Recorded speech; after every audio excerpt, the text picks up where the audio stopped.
नमस्कार, आप सबका स्वागत है डेली इंडिया न्यूज में। मैं हूं आपके साथ अनुराधा शर्मा। दुनिया में बढ़ रहे प्रदूषण की वजह से मौत का खतरा हम सब पर मंडरा रहा है। अमेरिका हो, चीन हो, भारत हो या फिर दुनिया का कोई भी कोना, प्रदूषण हम सब के लिए खतरा बनकर आ गया है। ऐसा हम नहीं कह रहे, बल्कि ये कहना है WHO का। जी हां, WHO ने एक रिपोर्ट जारी की है जिसमें बताया गया है कि दुनिया भर में वायु प्रदूषण की वजह से हर मिनट में 13 लोगों की मौत हो रही है। देखिए ये रिपोर्ट।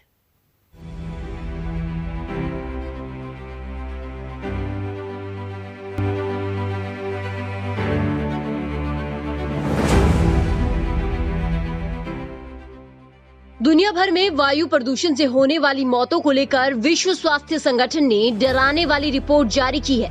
दरअसल इस रिपोर्ट के अनुसार वायु प्रदूषण से दुनिया भर में हर मिनट 13 लोगों की मौत हो रही है।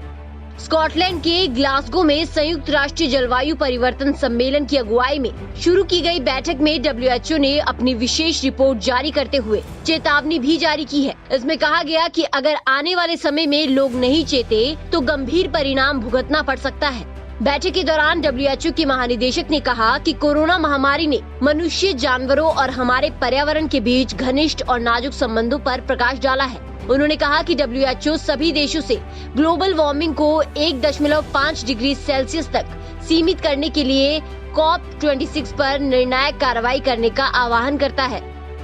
न केवल इसलिए कि ये करना सही है, बल्कि इसलिए कि ये हमारे अपने हित में है। WHO की रिपोर्ट में कहा गया है कि जीवाश्म ईंधन के जलने से लोगों की जान जा रही है। जलवायु परिवर्तन मानवता के सामने सबसे बड़ा स्वास्थ्य खतरा है। जलवायु परिवर्तन के स्वास्थ्य प्रभावों से कोई भी सुरक्षित नहीं है, चाहे वो कमजोर वर्ग हो या फिर अमीर वर्ग। हमें इस पर कदम उठाना ही होगा, नहीं तो आने वाली पीढ़ी के लिए ये और खतरनाक साबित हो सकती है। जहां एक ओर दुनिया भर में वायु प्रदूषण का खतरा मंडरा रहा है, तो वहीं दूसरी ओर दिल्ली में भी प्रदूषण को कंट्रोल करने के लिए प्रदूषण के खिलाफ जंग शुरू कर दी है। अब दिल्ली में रेड लाइट ऑन, गाड़ी ऑफ फिर से शुरू होने जा रहा है। बात करें दिल्ली की, तो दिल्ली का अपना प्रदूषण सुरक्षित लिमिट में है। पिछले कुछ दिनों से प्रदूषण बढ़ रहा है क्योंकि पड़ोसी राज्यों में किसान पराली जलाने को मजबूर है। इस वजह से दिल्ली में प्रदूषण बढ़ने लगा है। दिल्ली में 25% से ज्यादा प्रदूषण कम हुआ है। बाहर से आने वाले प्रदूषण के साथ साथ दिल्ली के प्रदूषण को और अधिक कम करना होगा। विंटर एक्शन प्लान दिल्ली में लागू कर चुके हैं। सीएम केजरीवाल ने कहा कि दिल्ली वालों से 3 गुजारिश है। पहली, रेड लाइन ऑन, गाड़ी ऑफ कैंपेन का हिस्सा बने। दूसरा, हफ्ते में एक बार प्राइवेट कार या स्कूटी, बाइक का इस्तेमाल न करें। पब्लिक ट्रांसपोर्ट का इस्तेमाल करें। तीसरा, ग्रीन दिल्ली ऐप डाउनलोड कर आसपास फैल रहे प्रदूषण की शिकायत करें।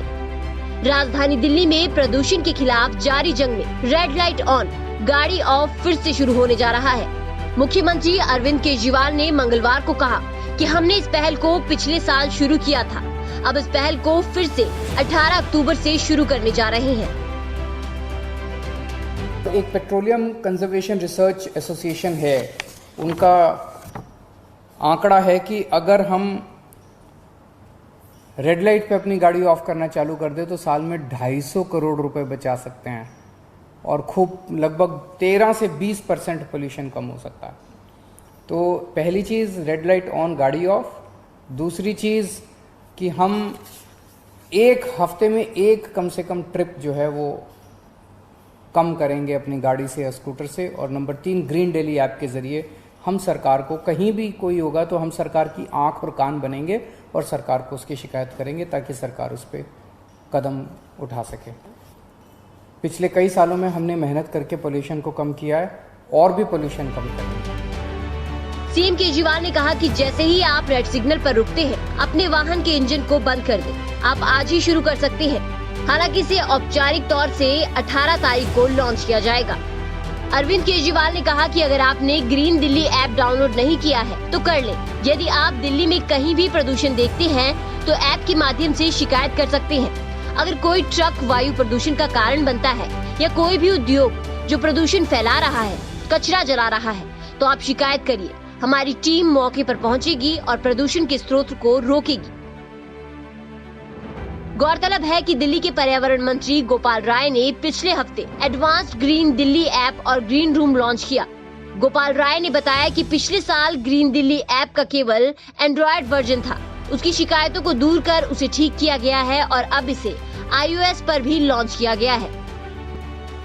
अभी तक पिछले साल जब हमने ग्रीन दिल्ली ऐप लॉन्च किया था तो ये केवल एंड्रॉयड फोन पर था, लेकिन इस साल एंड्रॉयड फोन के साथ साथ जिसके पास आईफोन है वो भी प्ले स्टोर में जा करके या एप्पल स्टोर में जा करके ग्रीन दिल्ली ऐप को डाउनलोड कर सकता है। इस ऐप के माध्यम से दिल्ली के अंदर 27 विभाग हैं, 27 डिपार्टमेंट्स का ये ज्वाइंट प्लेटफॉर्म है। ग्रीन दिल्ली ऐप पर जितनी कंप्लेंट आती हैं वो 27 डिपार्टमेंट के साथ मिल करके हम ज्वाइंट एक्शन करते हैं। उसमें केंद्र सरकार के भी विभाग हैं, दिल्ली सरकार के विभाग भी हैं और नगर निगम के।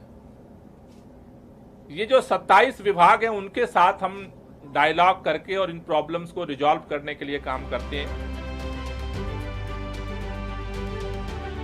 सीएम केजरीवाल का कहना है कि दिल्ली में पिछले दिनों प्रदूषण बढ़ा है। उन्होंने लोगों से सार्वजनिक परिवहन का इस्तेमाल करने को कहा है। उन्होंने कहा कि हमें सप्ताह में कम से कम एक बार अपना वाहन नहीं निकालना चाहिए। हमें मेट्रो, बस या दूसरों के साथ वाहन साझा करने का निर्णय लेना चाहिए। विशेषज्ञों का कहना है कि अगर हम ऐसा करते हैं तो प्रदूषण को कम किया जा सकता है और ईंधन की बचत भी की जा सकती है। News desk, daily India news. तो बढ़ते प्रदूषण के बीच दिल्ली सरकार और दिल्ली एक्शन मोड में नजर आ रही है, लेकिन दुनिया में बढ़ रहा ये प्रदूषण हर किसी के लिए चिंता का विषय है और इस फैल रहे प्रदूषण का कारण भी कहीं ना कहीं हम सब ही हैं।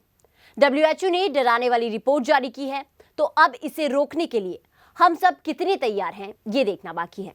फिलहाल आज के लिए बस इतना ही। बाकी खबरों के लिए देखते रहें डेली इंडिया न्यूज।